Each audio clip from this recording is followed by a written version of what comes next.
Election Day 2022 is less than 2 months away, and yet there is a critical missing element that could slow down the voting process. William Brangham is back with a conversation he had recently about the difficulties in recruiting poll workers. It takes more than 1 million people working the polls to make elections run smoothly in America. The majority of them are over 60 years old. Between retirements and concerns about COVID, tens of thousands of poll workers have left the job over the past several election cycles. We talked to some election workers about the process. My name is Anjali Gokarn. I started working in the elections in 2020. My name is Joe Plunzler, and I am an election ballot judge here in Charles County, Maryland. My name is Noor Alamiri. My name is Sylvia Brody, and I am from Cartersville, Georgia. My name is Barb Byram. I am the Ingham County Clerk in the great state of Michigan. If we are unable to hire a sufficient number of precinct workers, that's going to slow down the process. That could cause lines at the polling location, and it could cause a significant delay in the release of unofficial results on election night. 2020, of course. As far as staffing goes, it was scary. You know, some people dropped off, fear of COVID. Because of safety concerns, we haven't had as many volunteers as we previously have had. The volunteers were an array of Republicans, Democrats, and independents all coming together to really make democracy happen for our fellow citizens and help all our fellow Republican, Democrat, and independent voters come into the polling station and exercise their right to vote. We're a democracy, and part of a democracy is having the ability for everybody to vote. I'm just really trying to help be able to get the whole state to vote. It's not like one party or another. I also wanted to be sure that there was diverse representation in our poll workers. As an Arab Muslim woman, it was important for me to be one of the election officers available and working the poll places. So that when voters came to their precincts, they could see somebody who looked like them. Running a polling station isn't that hard. It's just you got to really know the rules and regulations and follow them closely. We spent about 4 hours at our county board of election on a Friday afternoon learning how to set up, run, and take down a polling station, pack it away, and then report the results to the county. I'm a natural skeptic by nature, and going through that training really impressed me and left me confident in the way our elections are run down here.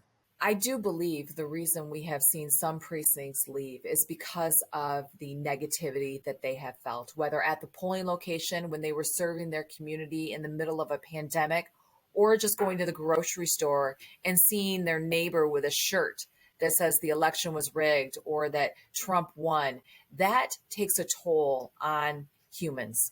I wish that people could just one time in their life do what we do, understand the process, and you will find out that there is absolutely no way that somebody could actually cheat. I'm not as concerned about the election deniers. What I'm a little bit more concerned about is just making sure that when places are staffed, there's like competent people and people that will handle voters with care, that will show them the respect they deserve regardless of what way they lean. And I just want people to know that voting does matter. Voting makes an impact. I don't have plans of stopping. Why quit now? I've been there when it was easy, when everybody was happy and everybody was just coming in excited to vote. I've been there when it was hard, and you hear the comments, and I've even been called a few names, but that's not why I'm there. I've enjoyed working at the precinct, and I see a lot of the same voters election after election, and they look forward to seeing me. So I feel like we've really built a community in the election space, and I don't want to let my voters down. So those are just some of the people who will be working the polls this November. And with over 5,000 local election jurisdictions across the U.S., recruiting new workers can be a challenge. One organization called Power the Polls launched 2 years ago in response to the pandemic and has since helped sign up more than 700,000 new election workers. Jane Slusser is the program manager of Power the Polls, and she joins me now. Jane, thank you so much for being here. We heard some of the challenges from those elections workers about doing their jobs and recruiting new people. Can you talk a little bit more about the challenges you face doing what you do? One of the biggest challenges around poll worker recruitment is that people don't know that they're needed. People don't know this is a role that they can step up and fill. They don't know how to find the opportunity. But once they do, they just say that it's one of the most rewarding things that they've ever done. So it's really just an issue of awareness, and that's why Power the Polls exists.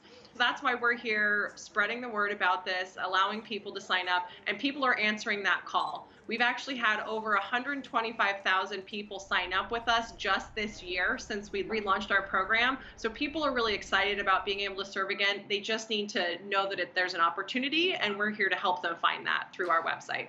Can you give us a sense of what does that recruitment effort look like? I mean, you're not offering six-figure salaries or sterling benefits. What's the pitch, and what does that look like? First of all, it's raising awareness. It is also letting people know that they do get paid. You might not get a six-figure salary, but people are really excited to learn that they might, earn a couple $100 by doing this. I'm here in Philadelphia, where they actually just doubled the pay for election workers in order to get more folks through the door. Part of it is reaching out through community organizations. Folks really answer that call when it's through a group that they are used to working with, that they know helps neighbors in their community anyway. Part of it is being here with you now and letting people know through the news. We've had lots of wonderful celebrities talking about this to really get the word out to a younger group of people that might not be aware of this, and letting them know that they can come to Power the Polls. Our website is very easy. You sign up, you put in your zip code, and instead of having to find that local application through, a long web of the internet, you're able to just put that in, and we direct you to your local elections administrator so that you can sign up with them directly. And then we just remind you along the process, did you fill out that application? Did you get it in? And make sure that you actually show up, because we don't want anybody flaking on election day. We heard from some of those voices a concern that the intensely partisan nature of the last election and all the accusations that somehow the process was rigged, that the election was stolen, that might turn people off from the process. How do you counter that? That's definitely the intention of those types of activities and those types of attack. One thing that we found, though, is that people are really motivated to show up because they want to sort of make sure that everybody feels good about their elections in their neighborhood. So we have folks that sign up that say, look, I really don't care who wins the election. I don't care who you vote for. I know people are going to come in who may have different views than me. I don't care. I just want to make sure that everybody has access to the ballot. I want to make sure that everybody in my neighborhood and my community is able to vote. And this is also one of the important things that we always remind people. When you go into that polling location, everyone who's a poll worker there is from your neighborhood. They're from your community. You have to live in the city and the county, and sometimes even in the exact neighborhood where you serve as a poll worker in many places across the country, which means you're probably recognizing somebody that you see on the street or at the grocery store who's actually there checking you in, helping you vote, giving you that I voted sticker. One other conversation that has come up is partisan actors encouraging other partisans to apply for these jobs, to be in those positions, and the fear being that they might not adhere to all the rules, that they might be doing things that are not part of the normal process. How do we as a society protect against that? Well, number one, I think the most important thing is making sure election administrators have a very ample pool of poll worker applications to pull from. So that we're in trainings and they identify somebody who seems to be there for the wrong reasons, that they can sort of move ahead with the other folks who clearly have no partisan intentions in their activities there. Right now we've been so focused on recruitment and applications and getting folks in the door just for these initial placements. But as we get closer to Election Day, we also know that administrators, they have a backup list so that if somebody doesn't show up or the wrong person emerges and they have to be removed, that a new person is just a phone call away to come in and make sure that voting continues smoothly and seamlessly for all the voters in that location. All right, Jane Slusser, Power the Polls. Thank you so much for being here, and good luck with your work. Thank you.